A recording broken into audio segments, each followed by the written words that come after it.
Welcome back. మా association పైన senior నటుడు అధ్యక్ష పదవికి పోటీ చేస్తున్న రాజేంద్ర ప్రసాద్ తీవ్ర స్థాయిలో విమర్శలు చేశారు. ఒకసారి విమర్శలు ఏ విధంగా ఉన్నాయో ఒకసారి చూద్దాం.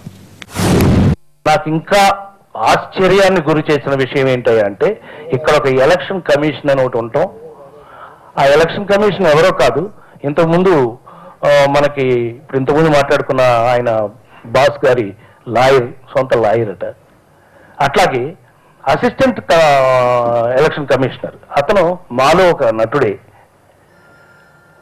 సత్యంగా నాకు ఆ తర్వాత విరక్తి పుట్టడం మొదలుపెట్టింది. నాకు తిరిగి అడుగుతాను, పైనుంచి ఏదో ఇన్స్ట్రక్షన్స్ కిందకు వస్తున్నాయి, ఆ ఇన్స్ట్రక్షన్ ప్రకారం వీళ్ళు చేస్తారు. మేము చాలా సిన్సియర్గా మీ అందరి ముందే మేము నామినేషన్స్ వేసి అందరం పర్సనల్గా వెళ్ళి, ఎందుకు పర్సనల్గా వెళ్ళామంటే బోర్డులో పెట్టారు నామినేషన్స్ పర్సనల్గా వచ్చి వేయవలను, రూల్ నెంబర్ 5. ఏమండి అలాంటిది అందులోంచి రూల్ 5 o'clock దాకా ఇవి తీసుకోబడతాయని బోర్డులో ఉంది. అలా కావచ్చు అనుకుని మేము 5ంటికి ఎవరెవరు వేశారో కొంచెం తెలుసుకోవాల్సిన ఇంట్రెస్ట్ ఉంటుంది, బాధ్యత ఉంటుంది కాబట్టి 5ంటికి తెలుసుకోవడానికి వెళితే హాయిగా వాళ్ళు కబుర్లు చెప్పుకున్నారు, కాళ్ళు ఒప్పుకుంటా. ఏంటంటే మీరు కాళ్ళు ఒప్పుకుని కబుర్లు చెప్పుకుంటారు ఏంటి అంటే యాజ్ పర్ స్పెషల్ ఆయన ఇంగ్లీష్ చెప్పారు, నాకు అర్థం అవ్వలేదు. అంటే విస్తృతమైనటువంటి నా అధికారాలను ఉపయోగించి ఇంకొక గంట నేను ఎక్స్టెండ్ చేస్తున్నాను అన్నాడు. ఎవరి కోసం గంట ఎక్స్టెండ్ చేశాడు? మంచు లక్ష్మి అనే బిడ్డ, నాకు బిడ్డ లాంటిది అది. తను అంకుల్ నేను నుంచుంటే నాకు మీద ఎవరిని నిలబెట్టకూడదని మంచు విష్ణు డెలిబరేట్గా అతను రాజేంద్ర ప్రసాద్ అంకుల్కే నా సపోర్టు, రాజేంద్ర ప్రసాద్ అంకుల్కి మీరు అందరూ ఓటు వేయండి అని తను ట్విట్టర్లో పెట్టాడు.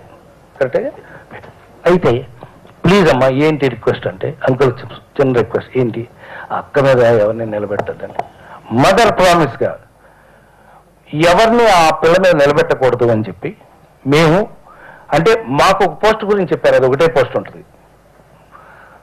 అక్కడి నుంచి తప్పించి ఆమె అంటే ఎంత ఎంత అసహ్యం వేసిందంటే నాకు అసలు I'm very sorry to say. ఆ అమ్మాయిని కింద ఇద్దరు ఉన్న దాంట్లోకి షిఫ్ట్ చేసేసి పాపం వీణ్ణి తీసుకెళ్ళి మేము లేకపోయినట్టయితే ఇతన్ని అక్కడేసేవాళ్ళం మేము యాక్చువల్గా. అంటే వేస్తామో వెయ్యో అనేది మా దైవికంతో కూడినటువంటి ప్లెయిన్ హార్టెడ్తో మేము అనుకున్న విషయం. దాన్ని అక్కడ రాజకీయం చేసేసి. రైట్, మురళీమోహన్ గారు, మీ తమ్ముడు ఉన్నారు రాజేంద్ర ప్రసాద్, చాలా విషయాలు మాట్లాడుకుంటామని చెప్తున్నారు, కానీ చాలా తీవ్ర స్థాయిలో విమర్శిస్తున్నారు. ఇందాక కమిషన్ విషయం కూడా వచ్చి కమిషన్ చూసుకుంటుందన్నారు, కానీ ఇక్కడ ఎలక్షన్ కమిషన్ లో కూడా గత అధ్యక్షుడు లాయర్ గానండి, లేకపోతే ఆయన అనుచరుడైన నటుడు ఉన్నారు. సో పెద్ద ఆయన చెప్పే విషయాలనే పాటిస్తూ వాళ్ళు చెప్పినట్టే వింటూ నామినేషన్ గడువు కూడా పెంచారంటూ, ముఖ్యంగా మంచు లక్ష్మి విషయంలో కూడా కుట్రలు కుతంత్రాలకు పాల్పడ్డారంటున్నారు. ఆ తర్వాతే పూర్తి స్థాయిలో నాకు విరక్తి కలిగింది ఈ అంశానికి సంబంధించి అంటున్నారు రాజేంద్ర ప్రసాద్. మీరేం సమాధానం చెప్తారు దానికి? యాక్చువల్ గా జరిగినప్పుడు నేను ఇక్కడ ఊర్లో నెంబర్ 1 అండి. నెంబర్ 2 గత 3-4 సార్లు ఎన్నికలు జరిగినప్పుడు కూడా అదే కృష్ణమోహన్ గారు, అదే నారాయణరావు గారు ఆఫీసర్స్ గా ఉన్నారు. గుమ్మడి గారు బతుకున్నప్పుడు గుమ్మడి గారు ఉండేవారు, గుమ్మడి గారు పోయిన తర్వాత నారాయణరావు గారు కృష్ణమోహన్ గారు ఉంటూ వస్తున్నారు. సక్రమంగా జరుగుతున్నారు. వాళ్ళందరూ యాజ్ పర్ రూల్ చేసేవాళ్ళు తప్ప ఎవరికి ఫేవర్ చేయాల్సిన. ఒక్కసారి ఎలక్షన్ ఆఫీసర్ వచ్చి హ్యాండ్ ఓవర్ చేసుకున్న తర్వాత ఆఫీస్కి వెళ్ళి కూర్చోం కూడా మేము, మా అర్హత మళ్ళీ అయిపోది, మాకు లేదు. తర్వాత ఇప్పుడు నిలబెట్టారు, వెనక అది నిలబెట్టారా మంచు లక్ష్మి కోసం ఇది నేను ఒక్క పాయింట్ అడుగుతానండి. రాజేంద్ర ప్రసాద్ గారు ఒక ప్యానల్ అని పెట్టుకున్నారు. 8 మంది ఆఫీస్ బేరర్స్ ఉన్నారు, 18 మంది కమిటీ మెంబర్లు ఉన్నారు, 26 మంది. 26 మందిలో మీరు ఎంతమంది నిలబెట్టారో ఒక్కసారి చెప్పండి రాజేంద్ర ప్రసాద్ గారు. మంచు లక్ష్మి విష్ణు అడిగాడు, మా అక్కన ఇది మీద పోటీ పెట్టద్దని మానేశారు. మరి ఇంకో వైస్ ప్రెసిడెంట్ శివకృష్ణ గారి మీద ఎవరు అడిగారు? వాళ్ళ అబ్బాయి అడిగాడు, శివకృష్ణ మా నాన్న మీద పెట్టద్దు అని మిమ్మల్ని ఏమైనా అడిగాడా? శివకృష్ణ గారి మీద ఎందుకు పోటీ పెట్టలేకపోయారు మీరు? 18 మంది ఉన్నటువంటి ఎగ్జిక్యూటివ్ కమిటీలో మీరు 3 ఎందుకు పోటీ పెట్టారు? ఆ మిగిలిన వాళ్ళందరి భార్యలో లేకపోతే వాళ్ళ చెల్లిళ్ళో కూతుళ్ళో మీకు ఫోన్ చేసి మా వాళ్ళు నిలబడ్డారని మీరు పోటీ పెట్టొద్దని మిమ్మల్ని రిక్వెస్ట్ చేశారా? ఎందుకు మానేశారు మీరు? మీరు నిజంగా సీరియస్ గా తీసుకొని మీరు నిలబడాలనుకుంటే మీకు ప్యానల్ ప్రకారం మీ ప్యానల్లో 18 మంది ఆఫీస్ బేరర్స్ 18 మంది మెంబర్లను మీరు సెలెక్ట్ చేసుకుని కదా పెట్టాలి. అది పెట్టలేకపోయారు. ఇంకా దట్ ఈస్ యువర్ ఫెయిల్యూర్. అంటే మీ పక్కన ఎవరు మీ పక్కన పోటీ చేయడానికి ఎవరు రాలా మీ దగ్గరికి? మీ దగ్గరికి వచ్చేవాళ్ళు ఉంటే, పోటీ చేసేవాళ్ళు ఉంటే మీరు ఫుల్ ప్యానల్ పెట్టుకోవాలి కదా. రైట్. మురళీమోహన్ గారు, మీరు యంగ్ జనరేషన్ తీసుకొద్దాం అనుకున్నారు, ఏకగ్రీవం చేద్దామనే ఉద్దేశంలో గతంలో ఉండేవారు. ఇవన్నీ జరుగుతున్నా కూడా చివరి క్షణంలో విస్తృత అధికారాలను ఉపయోగించి గంట పెంచాల్సిన అవసరం ఉంది. ఎవరు వచ్చి వేస్తారు అప్పుడు? ఇంకా ఆ తరహాలో మాట్లాడుతున్నారు రాజేంద్ర ప్రసాద్ గారు. అది ఏకగ్రీవం చేసే వాళ్ళు అయితే మళ్ళీ గంట పెంచాల్సిన అవసరం ఉంది. ఇంకెవరైనా వచ్చారు? గంట పెంచారు, ఏం పెంచారు? నేను ఊళ్ళో లేను, ఊళ్ళో లేకుండా నేను దాని గురించి జరిగింది ఆయన చెప్పారు. మాట్లాడి నేను దాని గురించి నేను లేను దానికి. అది మీరు ఎదురు ఉంటే ఆ ఎలక్షన్ ఆఫీసర్తో మీరు మాట్లాడితే వాళ్ళు క్లారిఫికేషన్ వాళ్ళు ఇస్తారు తప్ప నేను లేని దగ్గర గురించి నేను క్లారిఫికేషన్ ఇవ్వలేదు. నేను పార్లమెంట్ లో ఉన్నాను. రైట్. మీరు ప్యానల్ గురించి మాట్లాడారు. ఒకసారి ప్యానల్ గురించి రాజేంద్ర ప్రసాద్ గారు ఏమన్నారు ఒకసారి చూద్దాం. ప్యానల్ ఉందా, మీకు ప్యానల్ ఉందా అని అడిగితే కూడా దానికి కూడా ఒక సమాధానం నేను చెప్పవలసిన బాధ్యత నాకుంది. ప్యానల్ అంటే ఏంటి? ప్యానల్ అంటే ఏంటి? ఈ ఉన్న 600-700 మందిలో పని చేయటానికి 26 మంది కావాలి. ఆ 26 మందే ప్యానల్. పని చేయడానికి నేనుంటే నా కింద ఎవరు సెలెక్ట్ అయితే వాళ్ళు ప్యానల్ ఉంటారు. అంటే ఇందులో మళ్ళీ ప్యానల్, మీ ప్యానల్ ఇది, మా ప్యానల్ ఇది అని మీరు ఏమైనా విడదీయదలుచుకున్నారా? You want to divide and rule. Already రాజకీయాలు తెచ్చి కంపు చేశారు ఇక్కడ. ఆల్రెడీ మళ్ళీ రాజకీయాన్ని ఇందులో పెట్టడానికి ఒక పనికి మళ్ళీ ఒకరిద్దరు ఉంటారు అందులో అక్కడ ఆఫీస్లో. వాడికి పని లేక ఇక్కడ పని చేస్తాడు. సినిమాల్లో పని అంటే ఎక్కడ చేస్తాడు? రైట్. మురళీమోహన్ గారు, ప్యానల్ గురించి మా ప్యానల్ మీ ప్యానల్ అంటూ విడదీయాలనుకుంటున్నారు. ఇప్పటికే మాలో రాజకీయాలు ఎక్కువైపోయినాయి అంటున్నారు. ఎప్పుడు ఏ ఎన్నికైనా ఒక ప్యానల్ అనేది ఉంటుంది. ఇవాళ కొత్తగా పెట్టింది కాదు, ఏదో డిఫరెన్స్ ఆఫ్ ఒపీనియన్ పెరిగేది కాదు. గతంలో పోటీ జరిగినాయి. గతంలో రాజేంద్ర ప్రసాద్ గారు నేను కూడా ఒకసారి పోటీ చేసుకున్నాను. ఆ పోటీ చేసుకున్నప్పుడు 2003లో అనుకుంటాను జరిగిందండి. 199 ఓట్లు ఆ రోజున పోలైనాయి. దాంట్లో 1 కోటి మాత్రం డిస్క్వాలిఫై అయింది. 117 ఓట్లు నాకు వచ్చినాయి. రాజేంద్ర ప్రసాద్ గారికి 81 ఓట్లు వచ్చినాయి. 36 ఓట్లు మా ఇద్దరు డిఫరెన్స్. ఇందాక నాగబాబు గారు మాట్లాడుతూ 14 ఓట్ల తేడాతో ఓడిపోయాడు, ఒక 7 ఓట్లు ఇటు పడితే ఈయనే గెలిచి ఉండేవాడు అన్నాడు. శివాజీరాజు గారు మాట్లాడుతూ 7 ఓట్ల తేడాతో ఆయన ఓడిపోయాడు అన్నారు. అదే ఇంకొక వ్యక్తి మీద నేను పోటీ చేయడం 140 ఓట్ల మెజార్టీతో గెలిచాను. నాకు అసలు ఎలక్షన్ అనే దానికే నేను ఒప్పుకోను. బట్ ఒక్కోసారి నిలబడిన తర్వాత యుద్ధరంగంలోకి దిగిన తర్వాత ముందడుగు వేయటమే తప్ప వెనకడుగు వేయటం, మడం తిప్పడం అనేది మాకు చేత కాదు. అది ఎవరైనా సరే ఎలక్షన్ అన్న ఫేస్ చేయాలి. ఎలక్షన్ నిలబడలేకూడదు, నిలబడిన తర్వాత ఫేస్ చేయాలి. నేను పార్లమెంట్ ఎన్నికల్లో నేను నిలబడ్డాను, 2000 ఓట్లతో ఓడిపోయాను. నేను గెలిచిన ఓండా నేను ఇక్కడే ఉంటాను అని చెప్పి పత్రిక వాళ్ళకి చెప్పాను. 5 ఏళ్ళు అక్కడే ఉన్నాను. నా సొంత డబ్బులతో ఎన్నో కార్యక్రమాలు చేశాను. మళ్ళీ అదే కాన్స్టిట్యున్సీలో 1,75,000 మెజార్టీతో నేను గెలిచి బయటకు వచ్చాను. 2,000తో ఓట్లు వెళ్ళినా ఓటమే, 1,70,000తో గెలిచినా గెలిపి. రైట్. ఆ బార్ అనేది ఇప్పుడు మీరే అంటున్నారు, ఇందాక వాళ్ళ ప్యానల్ లో పోటీ చేయడానికి అభ్యర్థులు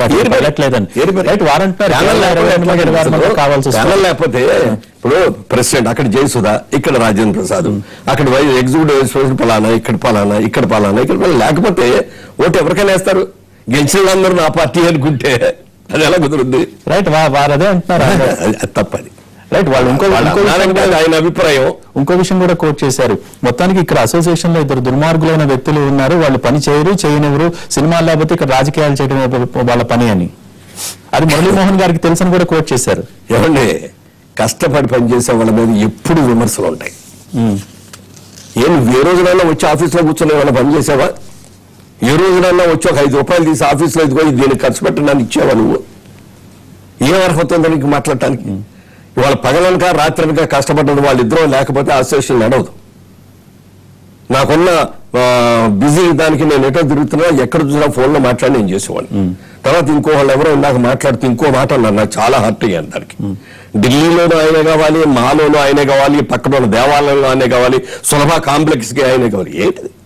నాకు పదవులే కావాలంటే చాలా పదవులు వస్తాయి. ఇవాళ ఢిల్లీలో నేను పార్లమెంట్కి వెళ్ళలేదు, ఒక ఛాలెంజ్గా తీసుకున్నాను. ఎన్టీ రామారావు గారు బతికొండగా నన్ను ఆఫర్ చేశారు. ఆ రోజు నేను ఆ రోజు నిలబడలేకపోయాను, తర్వాత నిలబడ్డారు, అది వేరే విషయం. మా association that is my brain child. ఇక్కడ మా అసోసియేషన్ పెట్టాలని దానికోసం నేను చాలా కష్టపడ్డాను. నా టైం ఎంతో నేను దానికి ఇది చేశాను. నా డబ్బులు కూడా బుల్లెత్ ఖర్చు పెట్టాను. నెక్స్ట్ దేవాలయం అనేది నాకు దేవుడు భక్తి చాలా ఎక్కువ. రాజేంద్ర ప్రసాద్ గారైన ఒక గొప్ప వ్యక్తి, ఒక నిర్మాత, దర్శకుడు. ఆయనకున్న అలవాట్లన్నింటి కూడా పూర్తిగా వదిలేసి ఒక మౌనిలాగా పూర్తిగా దేవాలయానికి అంకితం అయిపోయి ఆయన చేశారు. ఆయన చేసే రోజుల్లో సెక్రటరీగా చేశాం. ఆయన చనిపోయిన తర్వాత అది ఒక చాలా పెద్ద బాధ్యత, చిన్న బాధ్యత కాదు. దేవాలయాన్ని మెయింటైన్ చేయటం అంటే ఎంతో మంది అర్చకులు ఉంటారు, ఎంతో మంది స్టాఫ్, దాదాపు చాలా పెద్ద ఆర్గనైజేషన్ అది. ఓకే, దానికి ఆ రోజున అందరూ యునానిమస్ గా నన్ను ఎంపిక చేసుకుని ఈ బాధ్యత మీరు తీసుకోవాలి అన్నారు. ఎవరైనా నిజంగా నాకు చేయలేనండి, నాకు కుదరట్లేదండి అంటే, లేదు ఈ బాధ్యత ఇది మీరు ఉండాలి అని చెప్పి నన్ను పవిత్రమైన బాధ్యత నాకు అప్పగించారు. నేను శిరసావహించా దేవుని మీద నాకున్న భక్తికి. నేను మా అసోసియేషన్ ఇంకా నాకు కావాలనుకుంటే నేనే నిలబడతాను కదా, జేసూలు ఎందుకు నిలబడతాను? నేను గెలవలేదనే అధైర్యం ఉంటే నేను పక్క తప్పుకుంటాను. నాకు పదవి కాదు ముఖ్యం, పని ముఖ్యం. రైట్. తర్వాత డబ్బుల గురించి కూడా, డబ్బు సంపాదించి అక్కడ పెడితే ఎవరైనా ఖర్చు పెడతారు, దానికి ఏం టాలెంట్ అక్కర్లా. డబ్బు సంపాదించడం కష్టం. ఆ సంపాదించడం కోసం 2 సార్లు నేను క్రికెట్ మ్యాచ్ పెట్టాను. మోహన్ బాబు గారు ప్రెసిడెంట్ గా ఉన్నప్పుడు ఒకసారి క్రికెట్ మ్యాచ్ పెట్టారు. పెట్టి బోల్డ్ కలెక్ట్ చేశాం.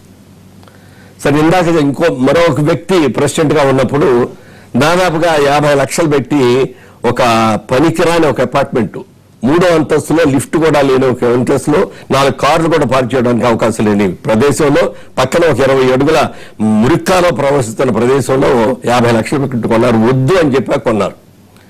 తర్వాత కొన్నారు, పోనీ దాని మీద ఇంకో రూపాయి పెట్టుబడి పెట్టద్దు అంటే ఇంటీరియర్స్ అని చెప్పి 40 లక్షలు ఖర్చు పెట్టారు. 90 లక్షల రూపాయలు ఖర్చు పెట్టినది ఇవాళ నిరుపయోగం. ఇవాళ 30 లక్షలు అమ్ముదా ఉంటే కూడా ఎవరు దాన్ని కొంటల. 90 లక్షలు ఎంత వేస్ట్ అయిపోయిందో ఒకసారి ఆలోచించండి. అలాంటి తెలివి తక్కువ పని చేయకూడదు. ప్రతి రూపాయిని కూడా కష్టపడి సంపాదించాలి. ప్రతి రూపాయి, ఎందుకంటే మా అసోసియేషన్కి ఇన్కమ్ అనేది ఏమి ఉండదండి. ఓకే, ఎందుకంటే ఎవరైనా మెంబర్గా చేరి డబ్బులు ఇస్తేనే దానికి డబ్బులు తప్ప ఇంకోటి ఉండదు. ఒక అసోసియేషన్ మెయింటైన్ చేయాలంటే స్టాఫ్ కానీ, అద్దెలు కానీ, అన్ని ఖర్చులు కానీ నెలకి 1,50,000 నుంచి 2 లక్షలు అవుతాయి. పెన్షన్లు కానీ ఇచ్చినా కానీ ఈ డబ్బులన్నీ ఎక్కడి నుంచి వస్తున్నాయి? మేము తీసుకొచ్చిన డబ్బుల్ని ఫిక్స్డ్ డిపాజిట్ లో పెట్టి దాని మీద వచ్చిన ఇంట్రెస్ట్ తో ఆఫీస్ మెయింటైన్ చేస్తాం. ఈ మెయింటెనెన్స్ ఖర్చులన్నీ చేస్తున్నాం. వాళ్ళ మెడికల్, బ్రహ్మాండమైన మెడికల్ ఇన్సూరెన్స్ చేస్తున్నాం. మెడికల్ టెస్టులు బోర్డు మందికి చేస్తాం, ఫ్రీ మెడికల్ టెస్టులు. అపోలో హాస్పిటల్ అందరికీ మేము ఫ్రీ మెడికల్ ఇస్తాం. మన బాలకృష్ణ గారిని రిక్వెస్ట్ చేసి బసవతారక హాస్పిటల్ మొత్తం అందరికీ క్యాన్సర్. దీనికి సంబంధించి మీ ఎక్స్ప్లెనేషన్ ఇచ్చే ముందర అసలు దీనికి సంబంధించి అసోసియేషన్ దీనికి సంబంధించి ఏమన్నా రాజేంద్ర సార్ ఒకసారి చూద్దాం. ఈ పెద్దలైనటువంటి ఈ హీరోస్ అందరూ కూడా అనేక సార్లు వాళ్ళ శక్తిని కానీ, వాళ్ళకున్నటువంటి ప్రజా ఆకర్షణని కానీ ఉపయోగించి ఎన్నో మంచి కార్యక్రమాలు చేసి మా అసోసియేషన్కి ఎంతో ఫండ్ క్రియేట్ చేశారు. ఆ ఫండ్ని వాళ్ళకి ఉపయోగించకుండా ఏం చేస్తున్నారో నాకు అర్థం కాల. అతి దారుణంగా నాకు బాగా హర్ట్ అయిన విషయం ఏంటంటే, బాగా ఫీల్ అయిన విషయం, మా association membership 1 lakh. Associate membership అని ఒకటి ఉండేది అంతకుముందు మేము ఉన్నప్పుడు, అది తీసేశారు. 1 lakh అంటే మా అసోసియేషన్లోకి ఎవరూ రాకూడదు అని చెప్పి గేట్లు వేసేసారా? ఇంకా మా అసోసియేషన్లో ఇప్పుడు దాకా ఎంతమంది ఉన్నారు, వీళ్ళు తప్ప వేరే వాళ్ళు రాకూడదా? ఇవాళ ప్రతి వాళ్ళకు 10 పిక్చర్లు చేసిన తర్వాత మా అసోసియేషన్లోకి వాళ్ళకి 1 lakh పెడితే రాగలరా?